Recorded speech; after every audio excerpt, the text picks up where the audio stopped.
കണ്ണടച്ച് പെണ്ണിനെ വിശ്വസിക്കരുത്. പ്രത്യേകിച്ച് ഇന്നത്തെ കാലത്തെ പെൺകുട്ടികളെ.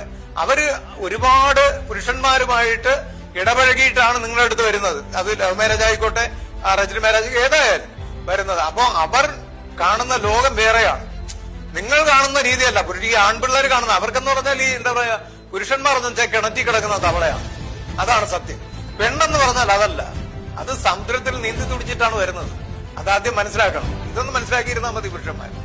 സംഭവം അമ്മാവനെ ഏതോ സമുദ്രത്തിൽ നീന്തി തുടിച്ചിട്ടുള്ള മീൻ നല്ല അസലായിട്ടൊന്ന് തേച്ചിട്ട് പോയിട്ടുണ്ട്. അതിൻ്റെ സങ്കടത്തിനായിരിക്കണം പുള്ളിക്കാരൻ ഈ വന്നിരുന്ന് നാട്ടിലെ എല്ലാ പെണ്ണുങ്ങളും സമുദ്രത്തിൽ നീന്തി തുടിക്കുകയാണ്, ഞാനൊരു കുടത്തിനകത്ത് കിടക്കുന്ന തവളയാണ് എന്നൊക്കെ പറഞ്ഞ് ഈ കരഞ്ഞുകൊണ്ടിരിക്കുന്നത്. അമ്മാവൻ്റെ ജീവിതം വെച്ച് ബാക്കിയുള്ളവർ മുഴുവൻ അനലൈസ് ചെയ്യല്ലേ. എല്ലാ ആണുങ്ങളും അമ്മാവൻ്റെ പോലെ വരണ്ട ഭൂമിയായിട്ട് കിടക്കുകയാണെന്നൊന്നും പ്രതീക്ഷിക്കരുത്. എൻ്റെ അനുഭവത്തിൽ തന്നെ സമുദ്രത്തിൽ നീന്തി തടിക്കുന്ന ഒരുപാട് ആൺമീനുകളുണ്ട്. അപ്പം അതുപോലെ ആണായാലും പെണ്ണായാലും മീനല്ലേ, ചിലപ്പോൾ സമുദ്രത്തിൽ നീന്തി തുടിച്ചു എന്നൊക്കെ വരും. അമ്മാവന് മീൻ വറക്കാൻ കിട്ടാത്തതിൻ്റെ സങ്കടം ഇങ്ങനെ വന്നിരുന്ന് നാട്ടിലെ പെണ്ണുങ്ങളെ കുറ്റം പറഞ്ഞ് തീർക്കുന്നത് മോശമാണ്. ഒരു മീനും കിട്ടിയില്ലെങ്കിൽ അമ്മാവൻ അത്യാവശ്യം വല്ല ഉണക്കമീനെങ്കിലും വെച്ച് അഡ്ജസ്റ്റ് ചെയ്യുന്നതാണ് നല്ലത്.